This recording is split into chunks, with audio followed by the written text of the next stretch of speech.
June marks the beginning of Pride Month, a time where members and allies of the LGBTQ community join together to honor the 1969 Stonewall riots.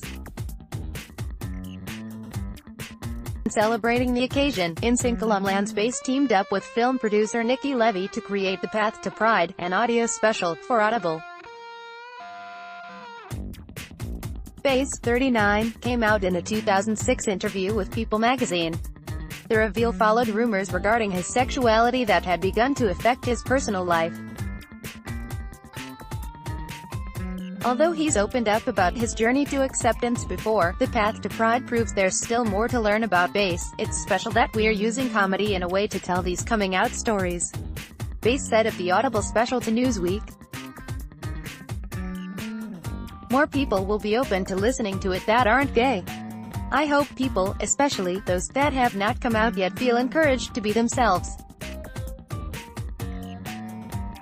I'm sure everyone can relate to at least one of these stories. That's really what it takes to get the courage to come out, finding someone that you relate to. Bass has known he was gay since he was 5 years old. At the time, he had the biggest crush on his classmate, Chad. In coming out, he said there were several factors that affected him. The hardest part for me, and I think a lot of people, is those friends and family members that you love who can never accept it. Bass explained. Your friendships definitely changed, most for the better. Of course, the other thing that really affected me was people that were okay with me being gay, but they didn't like the fact that I was lying to them. By the time he announced he was gay, the then 27-year-old was on to his third boyfriend. He was reserved in sharing the news prior because he didn't want to affect the careers of his former band members, but he was openly gay in his personal life once NSYNC went on hiatus.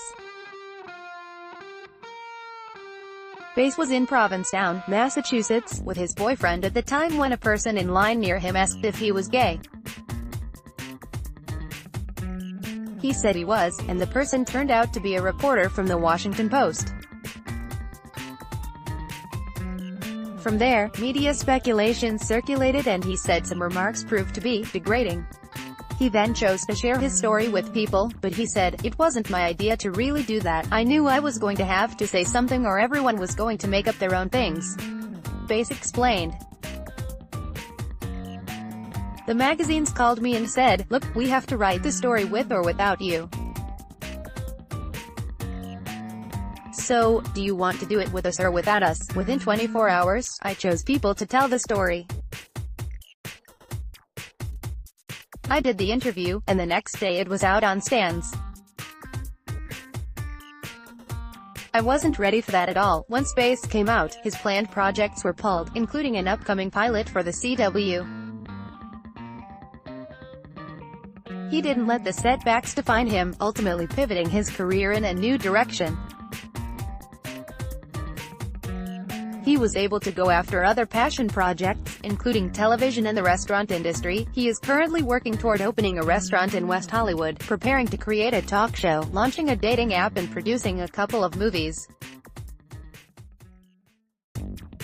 Fans will likely be thrilled to hear he's planning a documentary about NSYNC. It's based on a true story about what happened on the road with us, Bass said. We just started developing it now. I would say it would take like a year and a half or 2 years for things to actually get shot. Bass will co-host The Path to Pride live in New York at the Minetta Lane Theater with Levy June 25th. Ticket proceeds from this event will go toward the Trevor Project. In the meantime, The Path to Pride with Nikki and Lance is free to download until July 31st on Audible's website.